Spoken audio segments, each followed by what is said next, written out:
Assalamu alaikum warahmatullah. BSEED IOS sunan sabon banki na IS da za a buɗa.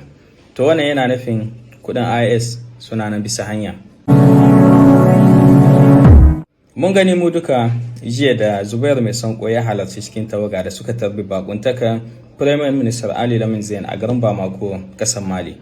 To abin da ya kai Premier Minister namu garin Bamako shine na tantamnawa da Premier Minister King Mali, sannan kuma da ministrori na kuɗi na ƙasashen IS gaba ɗaya, Burkina, Mali da Niger, da a ci gaba da shirin buɗe sabon banki na IS wanda ake kiran shi BSEED, Banque Confédérale d'Investissement et de Développement, bankin ƙungiyar ƙasashen IS na bunƙasa arziki da kasuwanci. To wannan abu ne mai mahimmanci wanda tun da aka taso wannan tafiyan ta IS dama aka ce abubuwa ne guda uku ake tafiya a cikin shi: tsaro da diplomasiya da bunƙasa arziki.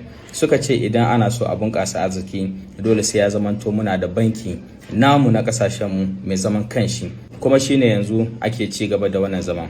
Bayan wannan zaman na ministrori da aka yi, akwai masana expert da suke kiransu a turanci, masana da yawa wanda sun kusa shekara 2 tun da aka kirkiro IS suke zama suna diba dogon nazari buɗe wannan bankin, ya ne za a yi a buɗa shi, kudaden da za a zuba mushi an yi magana da cewa za a zuba fiye da abin da ya huce miliyar 500 na sefa. Wani abu ne mai mahimmanci. Muna lura sosai da cewa kasashen IS suna tara zinariyansu a cikin kasashensu.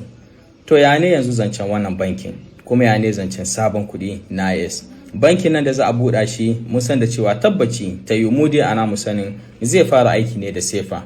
To za a ci gaba ne da aje zinariya, ko kuma za a ci gaba ne da dibe yanayin yadda za a yi har a kirkiro kuɗin IS? Wannan sabon bankin da za a yi, mun ga wasu 'yan hotuna da suke zawa kamar na plankin da za a yi shi, babban gini ne. To za a kawo na'urori ko mashinkin buga kudin IS ne a zo a yi su a cikin wa'annan bankuna, ya zama to mu ma a cikin kasashen IS ne muke buga kudin mu idan ya hito.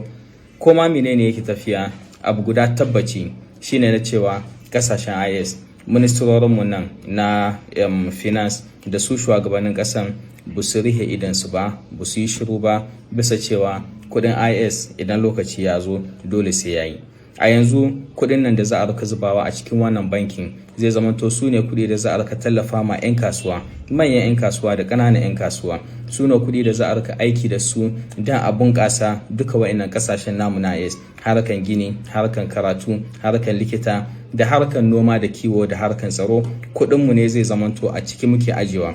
Mun san da cewa kashi 65 na kudaden ƙasashen francophonie gaba ɗayansu dole ne a Faransa suke aje su, kana so ko baka so.